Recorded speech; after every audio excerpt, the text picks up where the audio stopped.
নমস্কার সবাইকে, প্রতিমা ভেজ কুকিংয়ে সবাইকে স্বাগতম। আজ আমি তোমাদের সাথে নুডলস খুবই কম সময়ে আর সহজভাবে রান্নার রেসিপি শেয়ার করব। এখানে আমি 2টা ম্যাগি নুডলস নিয়েছি। নুডলসগুলো এবার সিদ্ধ করে নেব। জলটা আমি আগে থেকেই গরম করে রেখেছি। এবার নুডলসটা আমি উল্টে দেব। নুডলস বেশি সময় সেদ্ধ করা যাবে না, তাহলে গলে যাবে। পরিমাণ মতো সেদ্ধ করে আমি নামিয়ে নেব। নামিয়ে নেবার পর ঠান্ডা জল দিয়ে অবশ্যই ধুতে হবে। ধুয়ে ঠান্ডা করে নেব।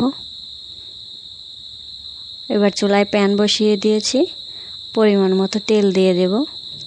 তেলটা গরম হয়ে আসলে আমি কিছুটা জিরা দিয়ে দেব। জিরাটা একটু লাল লাল হয়ে আসলে আমি এখানে পিস পিস করে আলু কেটে রেখেছি, আলুগুলো দিয়ে দেব।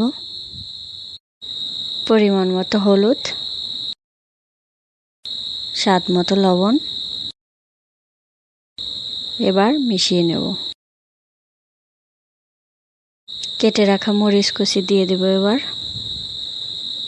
ঝালটা তোমরা তোমাদের পছন্দ মতো দেবে। এখানে আমি 3টা মরিচ দিয়েছি। কিছু সময় আলুটা ভাজা ভাজা করে নেবার পর এবার কেটে রাখা টমেটোগুলো দিয়ে দেব। টমেটো দেওয়া হয়ে গেছে, এবার মিশিয়ে নেব।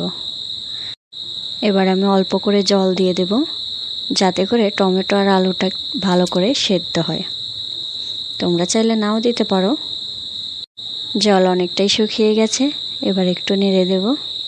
কিছু সময় ভেজে নেবার পর এবার নুডলসগুলো দিয়ে দেব।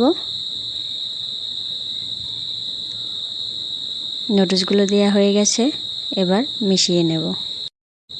এভাবে একদিন নুডলস বানিয়ে খেয়ে দেখবে, আশা করি সবার কাছে খুবই ভালো লাগবে।